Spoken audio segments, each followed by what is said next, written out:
You're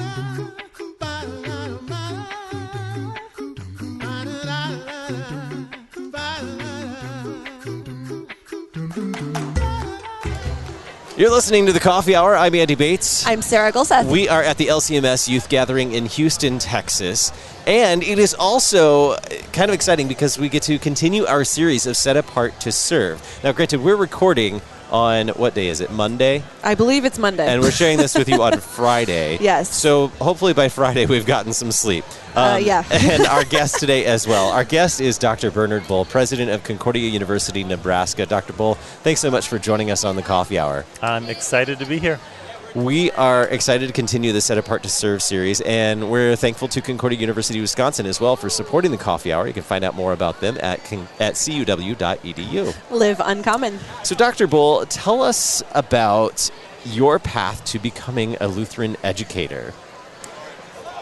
That started a long time ago. Yeah, that's a big question. I'm told we have a little bit of time, so I'll give you the full story. Okay, good. I was attending a public school. I grew up in a lot of places. I lived in 12 states my first 12 years, I believe. But around the age 12, so 11 or 12 or so, I was attending a public school in Alton, Illinois. Okay. So not far out of St. Louis. Yeah. And I had a little bit of conflict with a couple of kids on the bus. And one day I felt something cold on my neck, and someone kind of pulled me back, and it ended up that it was a knife, and he was threatening to take my life. And I don't remember exactly what happened, but he said something about, enjoy the last day of your life or something like that.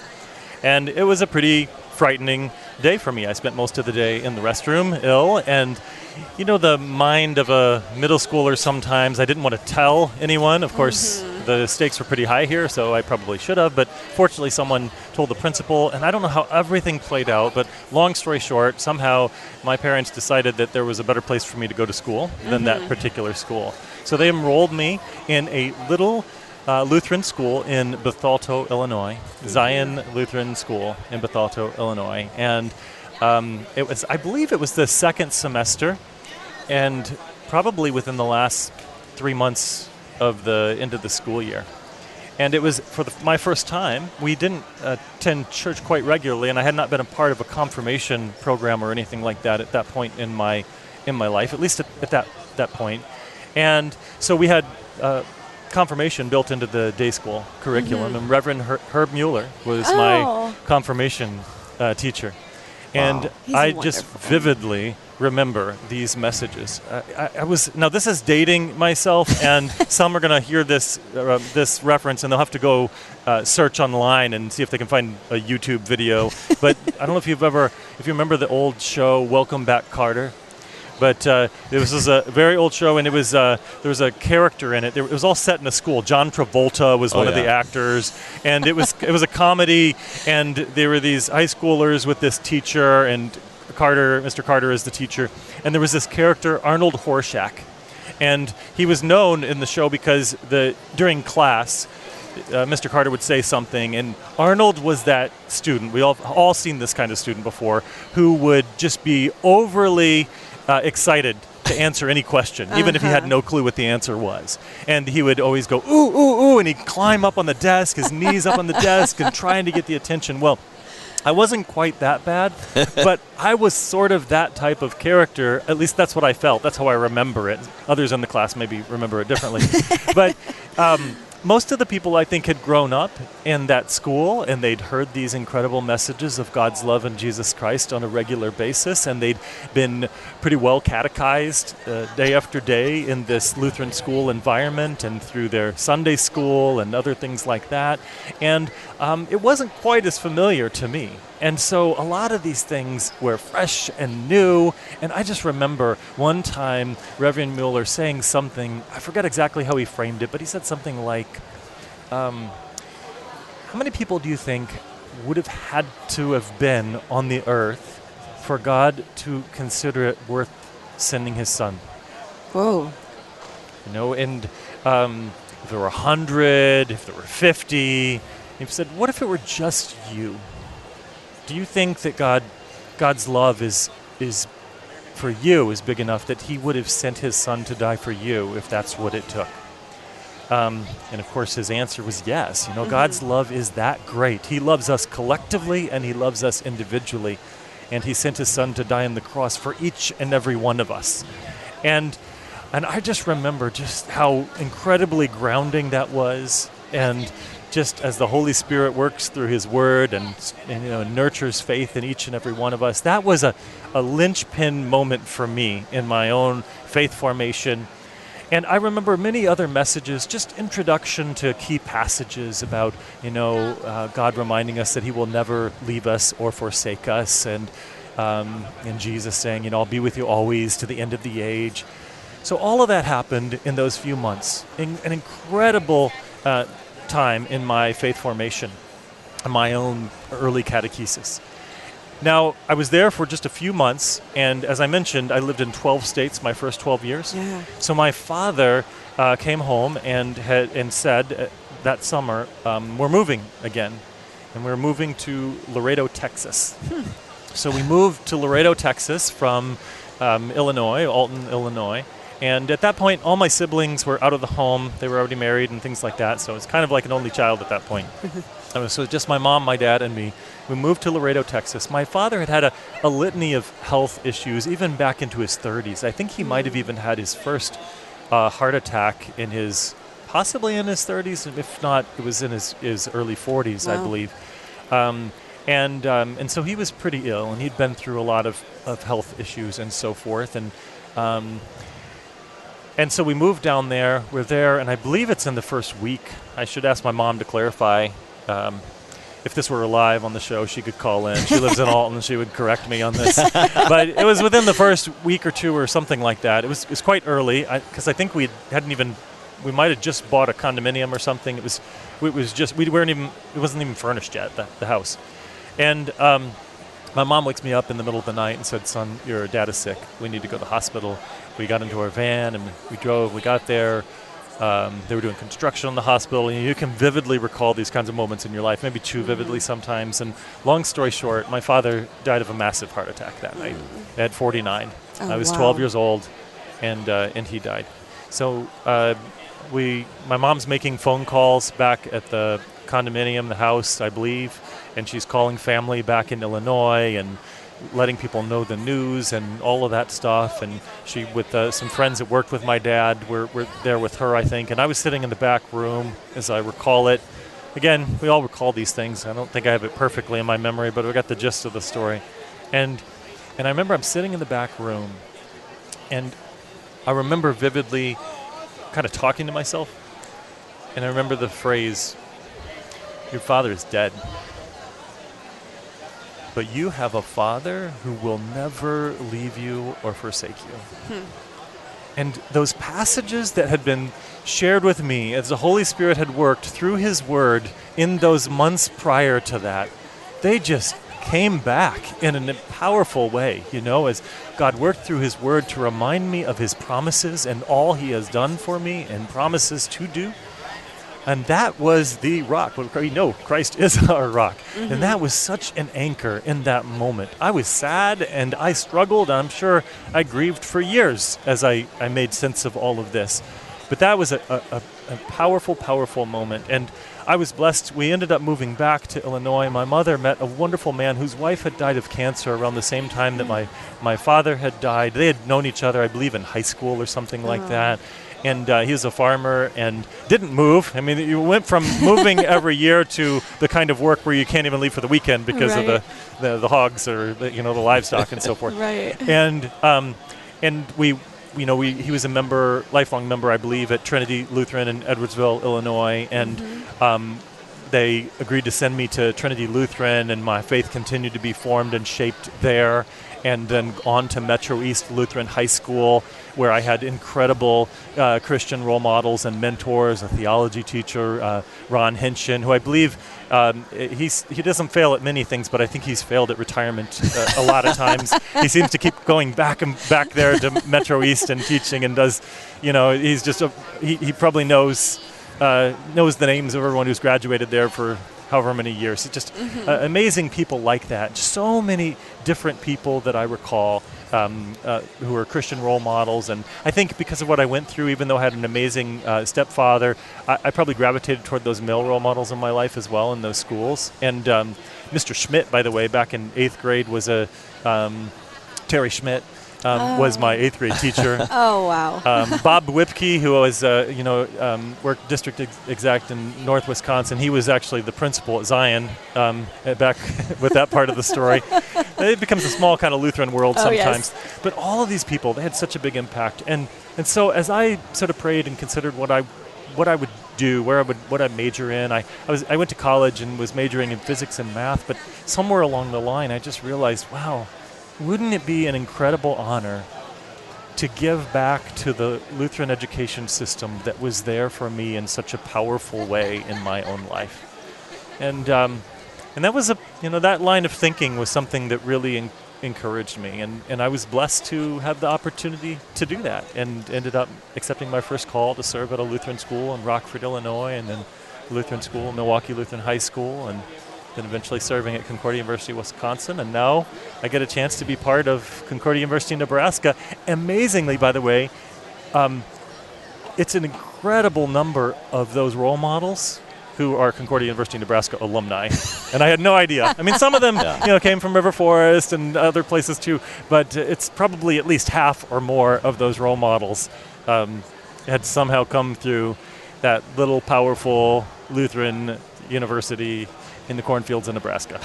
Yeah, that is such a great story. So many little points along the way that people had that influence and that impact on you that may or may not have known in the moment, but that definitely came around later on. Do you see this in that same thing in the students that you've been able to teach? Those moments when they really needed to hear about Jesus and really needed those moments of inspiration, and you or other teachers that you worked with were able to provide that for those kids.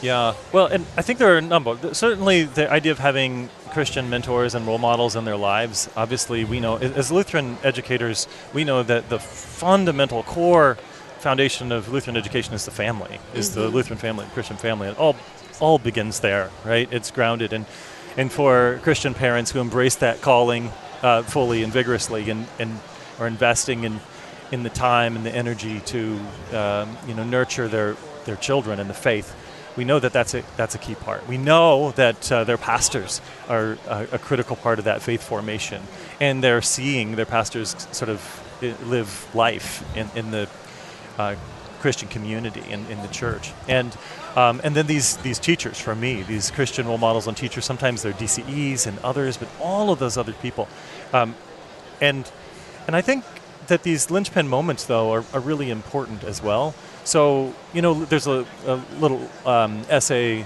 on the making of a theologian that many people talk about what are the aspects that contribute to the making of a theologian, and meditatio, tentatio, oratio, right? And that tentatio, that kind of struggle, that kind of piece, is something that I have actually heard that story over and over and over again.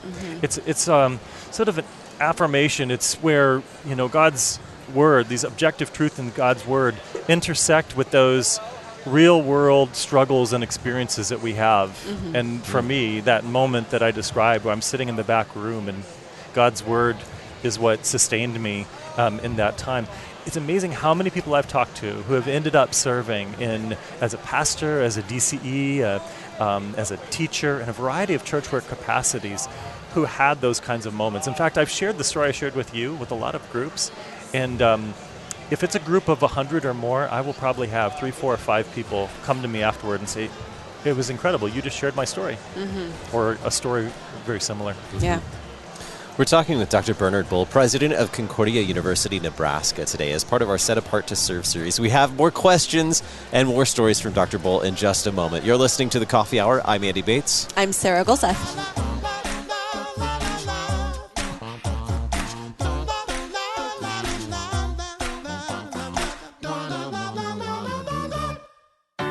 At Concordia University, Wisconsin, we believe you were created for a reason.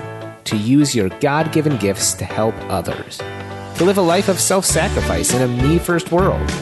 To live a life that's uncommon.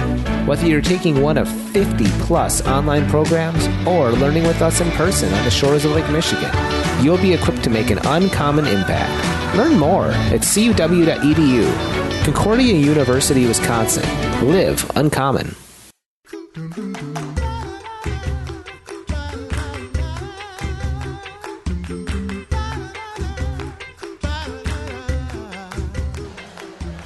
Welcome back to the Coffee Hour. I'm Andy Bates. I'm Sarah Gulseth. We are continuing our Set Apart to Serve series, and we are at the LCMS Youth Gathering. Well, at the time of recording this, we're at the LCMS Youth Gathering. It is Monday at the Youth Gathering, and you're hearing this on Friday. Our guest today, Dr. Bernard Bull, president of Concordia University Nebraska, continuing our conversation, encouraging young people to consider church work vocations. And you shared your story with us, a very beautiful story and a touching story of how the Lord shaped you and formed you into a Lutheran educator, now an administrator, leading Concordia University as president. When, and I'm guessing from your story you have a really good foundation for this, when does the formation of a church worker begin? Yeah, I think we talked about that a little bit before. For me, it begins in the family. Mm-hmm. It's that role of parents are critical. I think there's a wonderful opportunity, though, for parents in terms of that faith formation to make observations and to speak to their children and to note the gifts that they see God nurturing in them and developing in them. That's a critical piece. It starts very, very early in that sense. It starts in terms of those formative interactions with their pastors and others who might interact in their church home and in their surrounding community. Mm-hmm. How do the adults who surround them, and maybe not even parents, but other adults in church and other places, how do those adults play a role in this encouragement? What can they be doing that outside of just that family unit? Well, I think we've all had this experience before where we're at church and we see someone who maybe it's on Sunday morning and you see this young person who's helping out with Sunday school or they're doing something. And on your drive back home from church, you're maybe talking to your spouse or your kids, whoever is in the car with you, and you just talk about, Julie wow, she's really gifted. I love the way that she works with those kids and she's so faithful and that's amazing to see. She's memorized those Bible passages and she speaks with such joy about the love of God and Jesus. And so you're talking about that in your car. Why not tell Julie, right? Yeah. I mean, it's just a small step. Mm-hmm. But to write a letter, to write a word of encouragement, I don't know about you, but I remember those words of encouragement. And for me, it might have been just a little, almost like an afterthought. Mm-hmm. I just saw it and I shared what I observed with Julie. But I guarantee you, Julie will remember that for 30 years. Mm-hmm.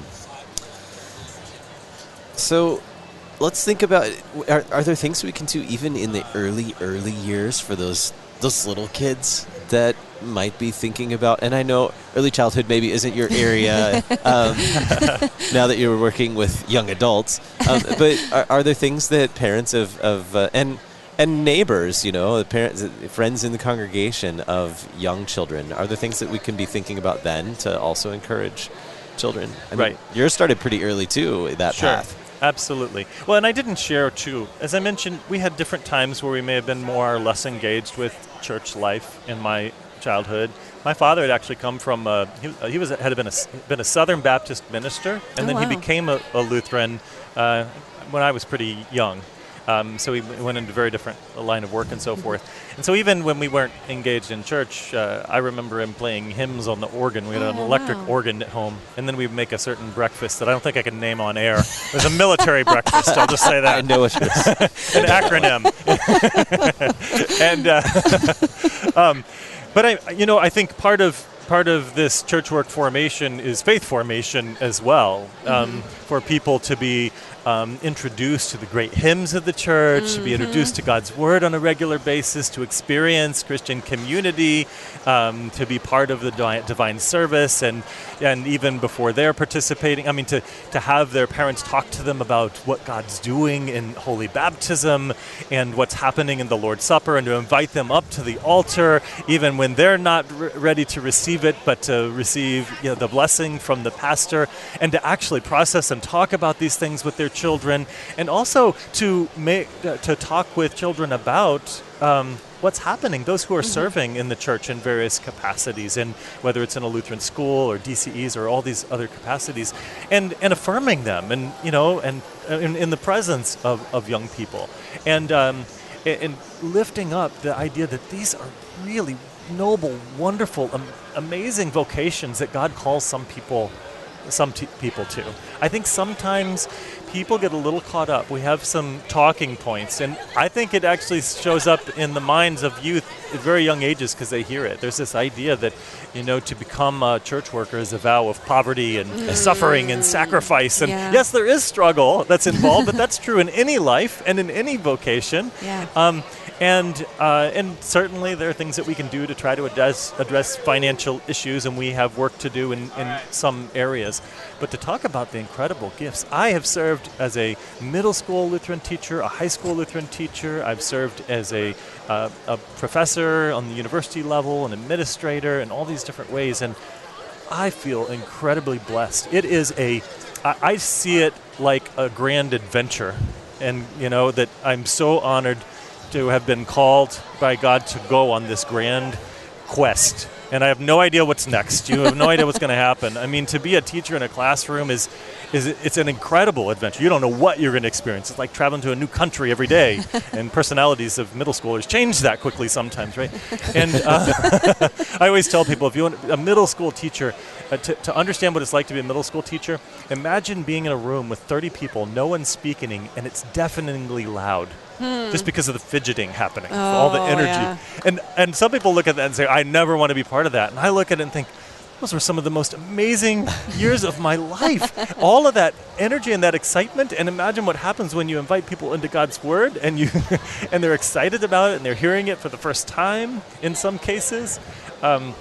So I don't know. I think I meandered a little bit from your question, but I think there's a lot that we can do in those early ages. But a big part of it is, nurturing people in the faith, pointing out the wonderful vocations that are in church work, in full-time church work service, talking about those things, affirming those with young people. How have you been a part of that formation with the students that you've had along the years, and now even as university president, having a pretty significant role in the formation of these young people who are going to be church workers, who maybe have already decided that they're going to be doing this, and they are on this path to being church workers? It is an incredible honor to be a part of the lives of young people, regardless of where God calls them. That's just such a joy. As I mentioned, in the middle school classroom, high school, I worked with students all the way up through the doctoral level, and it's a beautiful opportunity to help people be equipped for callings that they may or may not be aware of, even, right? We all know. I never aspired to be a university president. I don't know if anyone wakes up and or they're born and they. Their kids, people ask children, what do you want to be when you grow up? And they say, I would like to be a university president. That's just not someone aspires for.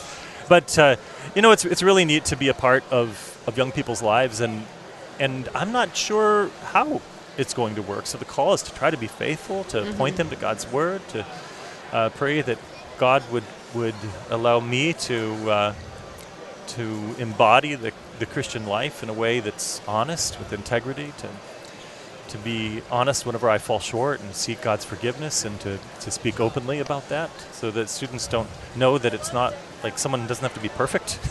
In fact, if that were the case, we would have no church workers, right? We would have no church if it was only for the perfect. I think it's been a real honor to be a part of that. I think about all of the students that I've been blessed to teach and work with, and I taught theology in Lutheran high schools for a number of years, and just the fact that I remember thinking some days, it's incredible that I get paid to do this.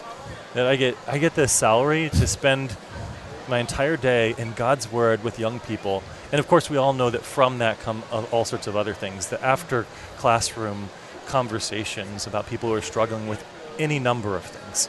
And in Lutheran school ministry, that's a little different from a parish setting too.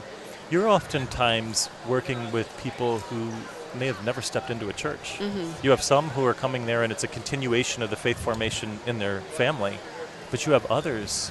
I remember I had a student one time who we were in the Old Testament and we were learning about the Ten Commandments. Mm-hmm. And she came to me after class and said, Mr. Bull, what are the Ten Commandments?